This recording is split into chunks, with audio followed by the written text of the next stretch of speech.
Hey, Bulldog fans! Welcome to Inside the Huddle, the podcast that brings you the heart and soul of Rolla Bulldogs high school sports.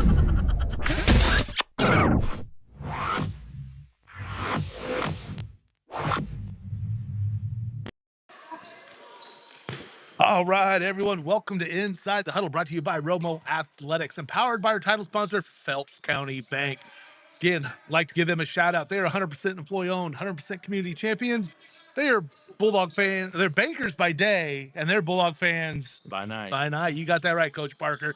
Here we are, season 3, episode 56. We got Lady Bulldogs head coach Charlie Parker in the house, man. Coach, thanks for being here. Yeah, what's going on? Not much, buddy. You been making snowman? Oh, I have not been making snowman. It's Yeah. too powdery, man. Too dry. It is that. I mean, it might have been over a couple days. We did shovel the driveway. Yeah, well, I got Ethan out there shoveling. Got Megan jumped out there and shoveled because I am a heart patient. did she outwork him? Now she was pretty much at a point where it was a little rough. Yeah. So I kind of got out there and said, "I'm going to help get going," Yeah. which is always a little caution for people with Yeah. my physique and preconditions and stuff. But yeah, we got it all done. Looked turned out nice. Then they headed over and helped out the neighbors. So good to see that. Good deal. Yeah.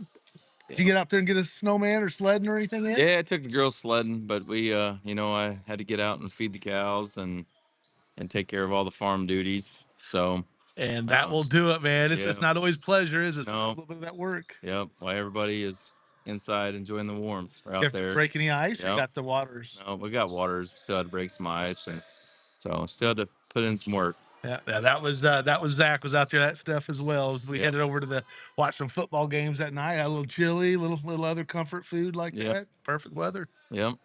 Well, Coach, man, let's get going. Let's talk about what's going on right now, man. You've again, so since the last time we talked, I did Riley had not had her injury yet. I don't think the last time we were on Nope. here. And so, she went down with a knee injury, so she's out for the season. And obviously a huge loss. It's not just that she was that 20-point a game scorer, returning all-state player, but you were telling me how she was shooting 58% from three. Yeah. And anybody who watched games knew it wasn't just that she shot well from three, she shot well for three at the right times. Yep. I mean, very clutch, especially with the defense that's being put on her. And again, I know that was a huge loss for the Bulldogs, and already a young team, as we said. You just got a heck of a lot younger. Yeah, it was. It's unfortunate. You don't want that to happen to anybody. And, you know, when somebody like Riley, she's so passionate about the game and loves the game, and that's where her heart's at. And, I hate to see it for that young lady. Um, but she got the right mindset. She's gonna come back stronger than ever. She's already, ready to. She's doing what she needs to do and already looking for next season. And we've already talked about what we need to do in the off season and the steps that we got to make to get her healthy and get her where she needs to be. And I hate that for her. And I hate that for any kid. It was a tough blow to our squad. Losing 20 points a game, 5 assists a game, 5 rebounds a game. And just not only that, just her leadership. She had so much leadership for us and helped us, kept us together in games and tight games. And that's one thing we're trying to navigate through right now. Well, and you look at the you only had two upperclassmen anyway. So you had Mariah Watkins, who was a returning all district performer, and then Riley. So a huge impact, on that, except from the leadership role. But you start a sophomore in Madison Hutton, and then you had Bella Campbell and Riley Anderson already in the lineup as freshmen, both at 5'10". And then that brings in, Addie Daramo as another freshman to come in and round out that starting lineup. So, Yep. hey, all you can go about is kind of the next person up and get them kind of focused on what they need. Next one up. Now we're playing more freshmen, playing a couple of more sophomores, and now I'm just using this as we're still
Sorry about that. Now you get our smiling faces. Had that kind of slick little technical difficulty, a little glitch of the fingers. But you have that 20-point gap, and you even like I said on paper you see it. You don't really expect that to happen, Yeah. but that did come back to, as you talk about, the style had to change, and their expectations of what they had to do had to change, and it took a little bit of adjustment. So 3 games in, 3 losses, you're still trying to work in it, drive the change, like you said, how the curl cuts, and then you play California at home, and it kind of all comes Kind together, doesn't it? kind of clicked. That first game without Riley against West Plains, and West Plains is a really good team. Probably somebody has a really good chance to making a run in the Final Four or to the Final Four. If they come out of that district, they probably make it. That district is tough. They got Marshfield, Webb City, McDonald County, Hillcrest all in there, but they could be a favorite to come out of there. And unfortunately, as the first game we've seen out of Yeah. there, it wasn't no, hey, let's test the waters and see what we're going to be. It was straight to the Wolves. And the first quarter, we played kind of how we needed to play. We was down 9-12. At halftime, we was down 10. It's still right there. And then that third quarter, they shot it really well. They were 14 for 26 from three, 53%. That's tough. Yeah. And you can just see our girls deflated. Yeah. They haven't ever had it taken to them like that, and we really didn't have an answer for it. And then we bounced back and we had Republic and another really good team. And they were 10-3 going into that game, and I think right now they're sitting at 12-3 maybe. Yeah, dude, they're 12-3 right now. But we took them in the fourth quarter, tied ball I know. game, Yeah. playing really well. We just had some turnovers that led to really easy baskets for them. And I'm talking turning it over underneath their goal. We take those 3-4 away, free throws got us there, and that's the difference in the game. But we played better, and defensively we done really well. We controlled the tempo. We done everything that we needed to do to win that ball game besides win the ball game. And then we come into California and So we jump on that. Let's take a look. So what was the girls' attitudes like? So again, 3 quarters of playing the way you wanted, what you've been asking for in practice. They're seeing it. They're having success. You're going in fourth quarter tied, and the fourth quarter again, not what we wanted. You had a young group, and they know that's not what they wanted. So what was their thoughts like? I mean, were they hung up on what they didn't do right? Were they think about what they did do right in the 3 quarters and what that could lead to the future? What was the mindset in the locker room after a loss like that? well, that's a good question. I'm dealing with 14, 15-year-old girls. So who knows what the mindset was? I know what my mindset was, but we're at the point in the season now that I ask them questions. They've heard me talk all Yeah. season long. So we go into the locker room after games and I'm like, all right, what do you take out of that? What do we need to work on? What do you see? Because I want you to be able to see it and fix Yeah. it. So, I got them response turnovers, free throws, missed opportunities on offense, and so they give me their feedback. So they're seeing it, they're understanding it, just putting it together, and but that's about where our mindset was. Huh? Come right back in, went back to work, and played a really good California team. California, you know, they're they got some good wins. They beat some team out of I think it was Oklahoma or Yep. Kansas, in that attempted shootout. Beat a good Hickman team. Just some good wins, and they shoot it really well. And we came out and besides a couple possessions, probably played some of the best defense that Yeah. we played all season. I mean, we done a really good job against that dribble drive. We done a really good job closing out. We done a good job on the boards. Besides that last quarter, um, done really good job doing what we're supposed to, and done a good job executing on the offensive end. It helped. Addie and Madison came out and hit a couple Oh yeah. threes right off the bat, and we really need somebody to score from out there because that's going to stretch things back out for us and kind of fill that void of a Yeah. presence of Riley. And then they went zone on us, and we done a good job of hitting the high post and dropping it to the low post. So Bella done a good job attacking out of the high post, and we done a really good job of what we needed to do that game. And that's a game that I kind of felt like we could push it a little bit more when I watched them play. I noticed their transition defense was a little shaky, and we did get some stuff in transition against that defense, but we did a really good job on the offensive end, both, uh, really both ends, defensive and offensive end. So it was a good job seeing it finally click. Yeah, so you had, I think, 4 kids in double figures? We're back to Bella three. Campbell was, like, 17 or something like that, and then And Madison had 14. She had a really good game for us, and Mariah had 13. So, and then we had a couple more with 6 in there. Some other yeah, that's contributing. So, uh, and again, a lot of that inside play that you're wanting to see, yeah, and getting to the free throw line. yeah. That was the other thing is, man, we Oh, really got to the that free throw game line. I want to say we were 17 for 22 from the free Yeah, throw yeah, line. It was just total yeah. turnaround. And they couldn't stop you. I mean, right? So you got it on the drive, you Mm, got it on the dribble drive, you got your size. Bella's a physical player, even though she's a freshman, and she's able to get there. She's been knocking down her free throws well all season. Yep, Then you got Riley Anderson's side. You got 3 5'10" girls, even though they yep. had size of their own, and they all have a little bit different. Madison can stretch the floor. Yeah, you had a lot of options right there, and like I said, the dump down from the high post, Hmm. and Bella and Riley work really well together Yep, off that. They pass really well. yep.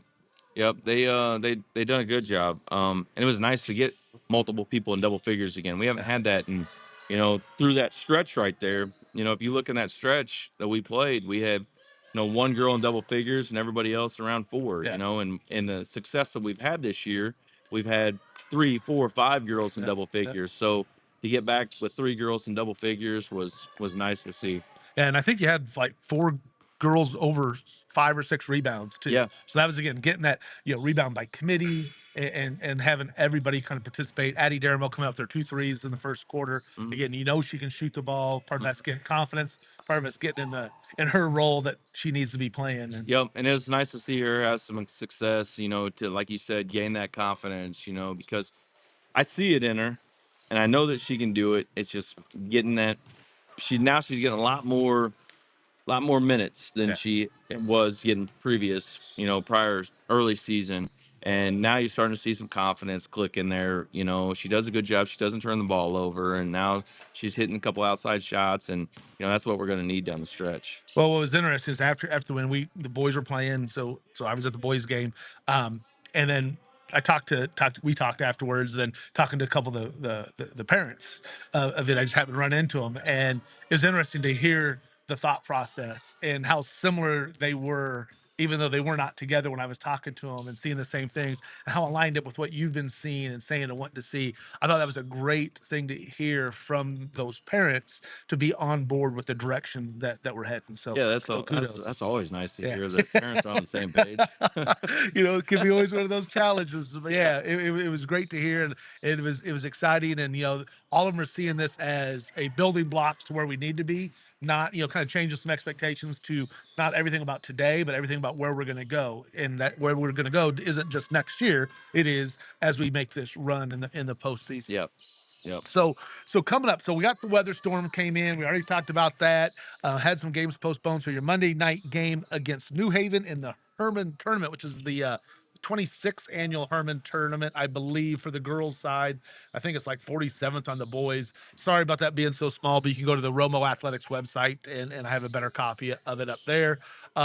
And so it got pushed back to tomorrow night, 5:30, and you're going to be playing at Herman Middle School. Yep. So since there's both a girls and a boys tournament, they have some games at the high school, some games at the middle Yep. school. So we're on the bottom part of the bracket. So our first game will be at the middle school, and we win against New Haven if we beat them. Which again, New Haven's been struggling this year. They're 2-13, not looking past anybody. But then the next day on Thursday for the semifinal, we play at 5:30 at the high school if we win, and if we lose in the consolation side, we'll play at 5:30, but at the middle school. Yep. And then it turns out on Friday, games are all set up. Championship game is at 8 p.m., which again, that's going to be where we're looking to get to. Yep. So let's talk a little bit about that tournament. So if you take care of New Haven, then you're facing either Liberty out of Wentzville or Owensville. I'm very familiar with Owensville. Mhm. They've been there. I think they're down a little bit from where they've been. Got a new coach in this Yep. year. So and then on that top side of the bracket is Luther and St. Charles, which we're very familiar with. Mhm. Currently ranked top 6, Top. 7, 8. I think the last polls maybe they was 8. maybe the last polls came out, but in you Class know, 6, right? yep. And their losses are to really good Yeah, teams. yeah. So, they play a tough schedule. They're well coached. They got girls that can shoot it. They got a, 6'3" girl on the inside that's really athletic. Probably has some D1 looks. It's a really, really good squad. And I just want to get my shot at them Yeah, because I want yeah. to see what we can do against them. Now, did you face them last year in the tournament as well? No, No? we didn't. We didn't play them last year. We got upset by Owensville last year in That's the right. tournament. That's right. Sorry to Played bring them that the up, man. year That's before. right. And they beat us by 2 when they had the girl that went to Hey, K-State. yeah, yeah. That was and that's a high, and that was a physical game if I remember Yep, correctly. That was one of those little tough ones. yep. What's up, Sunshine? Got our fan base coming in right here, so it's good to see that. So what's the keys to getting to that championship game and getting hold of Lutheran St. Charles? We got to come out and take care of business, and now we're at the gonna play back to back to back. There's not gonna be much preparation. People's not gonna be able to prepare for us. We're not gonna be able to prepare for them. So it's gonna be able just to who you know, what do you do best and who does the best at, what they do. So, defensively, offensively, you got to be able to take care of the ball, execute offensively and then get down and guard at the defensive end. It's like I said, there's no preparation time. So you're just going to have to go in and play your game, Yeah. Liberty Wentzville has a really, if that's who he is going to see, they got a nice team. They run some dribble drive, got a big girl, couple guards that are pretty good players. Got a little bit of length to them. Going to play a matchup zone, and then just get out and try to go on you. But um, we come in and take care of business. Like I said, we still got to do it. You never know. Especially it's a flip of a coin. And but hopefully we can get the job done and make it to that Friday night game. That'll be good. Yeah, we're looking forward to that again. The back to back to back, always a little challenge, but and again, you've already been expanding your bench, Mm. and this is a tournament, so you will be able to bring up some of the JV girls, Yep. and they've been playing some good roles. They've been getting a lot of good minutes for you. Grace Fontenot's been splitting time both ways. Lacey Wilson's splitting times both ways. Shaq Yeah, North, Martia, yeah, she's Shaq gonna step Martia, up there. Zoe Northup, she's getting better daily. They're all really getting yeah, better Riley daily. Hollis is another one Riley inside. Hollis comes in, brings a lot of energy. Uh, I'm excited where we're at right Yeah, now. Just not at the varsity level, but in our program yeah, right now. Our JV's 14-0. nice. And they've beat some really good teams. And you know, and then we got the youth at the varsity level. So combining them together in the future looks bright. But some of them girls, they're starting to get some opportunities. They're going to have some opportunities right here down the stretch. That's So, good. That's good. Glad to see that. Before we kind of wrap up and talk about the schedule after the tournament and then kind of throw the final question, let's go ahead and recognize our sponsors. Again, want to make sure we always give a shout out to them. Phelps County Bank, title sponsor. Appreciate them. Go to mypcb.com, click on the QR code. You can see them there. Um, Taylor Chrysler, they're the Coach Talk sponsor. So they sponsor this segment. Appreciate them. And Jeremy Shelton over there. Home Sweet Mo Properties. They do the sponsorship for the Sports Talk when we talk to our sponsors. We talk to the students on the senior signings and other events that we have in senior nights, things like that. Kobe Wan's Skills Academy does great stuff for us. Jackie Mrazowitz in full bloom. She was there on senior night for all of us and a lot of the senior signings. So appreciate that. And we'll be talking here later today on the season ticket 104.9 with JP Maxwell. We'll talk a little bit about the tournaments where we've been. We'll talk about the success that the Lady Bulldogs are finding in life after Riley for this season, and then look at the New Haven tournaments. We'll talk a little bit about that as well. All right, so after the New Haven tournament, we got MICDS again, top team, and that'll be at MICDS in St. Louis on February 2nd, and then that also go into at Hickman. So you got 3 games on the road after these 3 at New Haven. You have 3 more games on the road with MICDS on the 2nd, February 5th at Hickman, and February 9th at Waynesville against the yep. claws versus paws stuff. So thoughts about here as you wind out and you have 5 games left really in the regular season after the tournament? No, we got Union and Battle Oh, in you there did as battle well. the last 2. Yep. Okay, yeah, Union and Battle in that's a there, little but bit short. Yeah. we still got some tough teams looking at them. We got MICDS. They got the Haywood girl who she's a sophomore. She's on the Olympics. She made the Olympic U16 team. Has an offer from every Big Ten school, averaging about 28 a game. She can play. I mean, and They beat Marquette by 1. Wow. No, by 2 on a buzzer beater. It was a tied game. They beat Marquette by 2, so that just shows the caliber of team they are. Um, really nice team. Got some kids that can play. I think they're number 4 or 5 in class 5 right now. Then you got Hickman. Hickman's one of them teams that can come out. They beat Nixa by 20. Lost some games that I thought they probably should have won, but they're a team that's kind of young. Got a 6'5" girl on the inside Wow. that can play. So that'll be a tough game for us as well. And then we got Waynesville, and we always look forward to playing Waynesville just down the road. And then we got senior night, Father Tolton at home. And then we go with the boys to Borgia. So then Yeah. round out 2 home games, and we're at districts. Man, can't believe we're already this part of Yep. the season. Yep. So, Coach, final question for you. We just came off the big snow day. We're out again to school again today. What is your ideal snow day? And I'm pretty sure it's not breaking ice. But let's talk about it. If you had your ideal snow day, what was your ideal snow day consist of? Oh man, if it's not yeah, it's not breaking ice, but I've had a lot of fun sitting at home with my girls and watching them sled and have fun out in the snow, and just watching them be kids, and it's kind of eased my mind from what's going on in Yeah. sports and all that too, and just spending time with my family at the house. It is nice. It's this type of year. It's so hectic. I'm gone all the time. My oldest girl's playing on 2 different teams, so she's gone, and my wife's running them around, and it's nice just to get cooped up at the house for a couple days and be with family. Just a little So, family time. yep, Nice, nice. Love it. Well, Coach, hey, thanks a lot for joining us today. Man, best of luck on the tournament starting tomorrow night, yep. Wednesday, Thursday, Friday at New Haven. And then we'll Herman. at Herman. I'm sorry, Herman against New Haven in the Haven, first yeah. round, but at the Herman tournament. Yeah, wishing you nothing but the best of luck. And Thank you. I know I've given you for practice, so I appreciate your time. Yep. So again, shout out to Phelps County Banks being our title sponsor, and Jeremy Shelton with Coach Talk for doing the Coach Talk sponsorship. So for Coach Charlie Parker, I'm Tom Brown from Inside the Huddle to the Heart of the Game. We'll see you next time. All right, thank you. I think, Coach.